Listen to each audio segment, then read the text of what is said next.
और पालामहल अड्डे के बाहर सीआरपीएफ के जवानों को तैयार किया जा रहा है, जिसमें शहीदों के पार्थिव शरीर को सम्मान के साथ रखकर उनके घर वालों तक पहुंचाया जाएगा। हमारे साथ इस वक्त पूर्व राजनयिक एचएल मल्होत्रा इस वक्त जुड़ चुके हैं। एचएल मल्होत्रा जी, जिस तरह से पाकिस्तान में भारतीय उच्चायुक्त अजय बिसारिया को यहां तलब किया गया है, क्या कुछ अब आगे की रणनीति होगी? आप पूर्व राजनयिक रह चुके हैं, तो हम आपसे समझना चाहेंगे कि इससे क्या संदेश भारत की सरकार इस वक्त देना चाह रही होगी?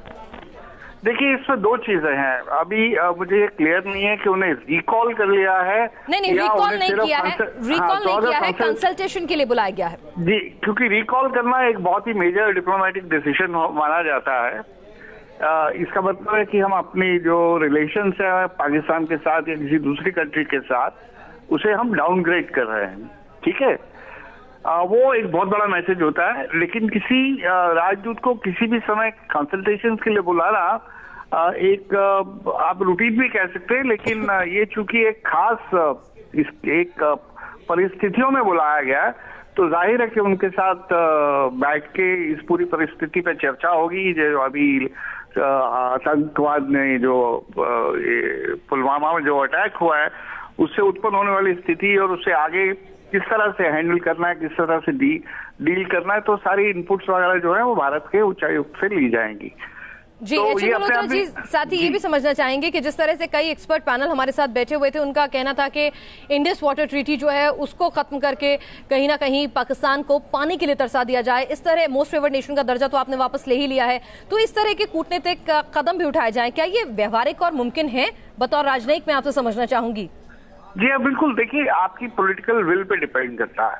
अब आप जब भी हम नॉन मिलिट्री एक्शन की बात करते हैं पाकिस्तान के खिलाफ, तो उसमें 4 या 5 चीजों का जिक्र हुआ करता था। एक तो इंडस वाटर ट्रीटी जो है, उसमें विद इन द ट्रीटी कुछ ऐसी प्रोविजंस हैं, अगर हम उनको इन्वोक करते हैं तो हम पाकिस्तान को झटका भी दे सकते हैं और इंटरनेशनल कानून के बीच में भी रह सकते हैं। कहने का मतलब है कि ट्रीटी को वायलेट किए बिना हम अगर कुछ प्रोविजंस को इम्प्लीमेंट करते हैं तो उससे पाकिस्तान को एक झटका लग सकता है जी।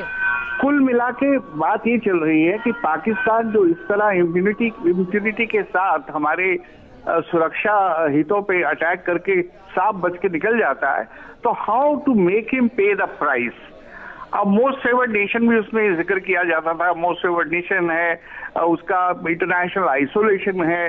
तो ये 5-6 चीजें, 4-5 चीजें हैं जो जिसे आप नॉन मिलिट्री एक्शन में कह सकते हैं, जिसमें से एक मोस्ट फेवर्ड नेशन का दर्जा हमने वापस ले लिया है। इंडस वाटर ट्रीटी पे हम ट्रीटी के नियम कायदों के तहत रहकर कुछ कठोर कदम उठा सकते हैं। इसके अलावा क्या किया जा सकता है, अगर मैं आपसे समझना चाहूँ मल्होत्रा जी?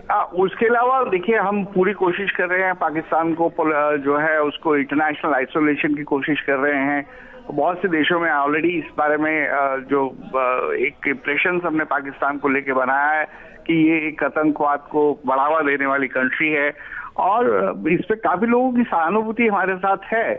थोड़ा अभी कहीं कहीं चूक रह गई है, तो वो ये है कि जब बात आती है इंडिया सेंट्रिक आतंकवाद को लेके, जैसे जैश ए मोहम्मद हो गया या इस तरह के जो पाकिस्तान में जो बेस्ड टेररिस्ट आउटफिट्स हैं जो इंडिया को टारगेट करते हैं, उसको लेके जो अभी हमारी जो इनफ इंटरनेशनल सपोर्ट हम मोबिलाइज नहीं कर पाए।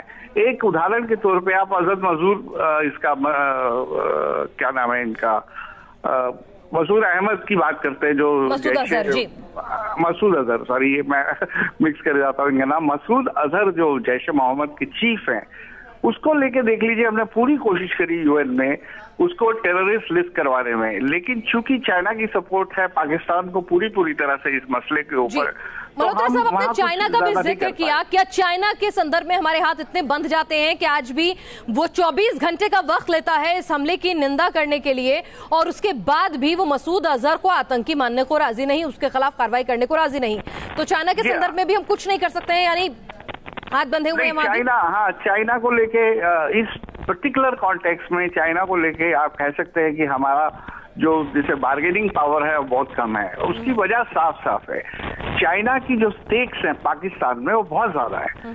ना सिर्फ वो जो इकोनॉमिक कॉरिडोर बना रहे हैं वहाँ पे, उनकी वहाँ इन्वेस्टमेंट्स हैं, और ये कह लीजिए कि चाइना जो है, पाकिस्तान तो शुरू से चाइना की गोद में बैठा हुआ है। मसूद अजहर को लेकर किसी भी चीज में अगर चाइना जो है कोई कदम उठाता है भारत की फेवर में, तो वो भारत को मजबूत करता है और पाकिस्तान को कमजोर करता है। और चाइना की जो इतने बड़े स्ट्रैटेजिक इंटरेस्ट और पॉलिटिकल और इकोनॉमिक इंटरेस्ट है पाकिस्तान में, तो वो बिल्कुल नहीं चाहता कि वो इंटरनेशनली आइसोलेटेड कंट्री हो जाए या एक टेररिस्ट कंट्री डिक्लेयर हो जाए।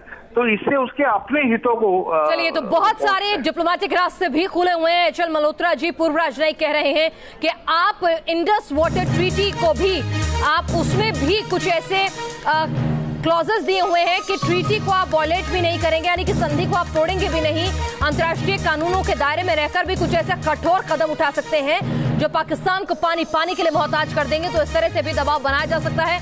एफएफएन का दर्जा जो है आपने खत्म कर ही दिया है और राजनयिक को आप अपने उच्चायुक्त को वापस बुला सकते हैं। अभी तो सिर्फ बातचीत के लिए बुलाया, कंसल्टेशन के लिए बुलाया है, लेकिन आप अगर चाहें तो वापस भी बुला सकते हैं, जो एक कठोर मैसेज होगा कूटनीतिक लिहाज से। और इस बीच पुलवामा अटैक पर गृह मंत्रालय की तमाम अधिकारियों के साथ जो है बैठक भी चल रही है, उस पर भी लगातार अपडेट देंगे और प्रधानमंत्री नरेंद्र मोदी के बयान के क्या कुछ मायने हैं वो भी हम अपने दर्शकों को समझाने की कोशिश करेंगे। किस ओर इशारा कर रहे हैं प्रधानमंत्री, क्या युद्ध की ओर, क्या कंट्रोल वॉर की ओर इशारा हो रहा है, इन तमाम पहलुओं पर भी चर्चा करेंगे, लेकिन एक छोटे से ब्रेक के बाद।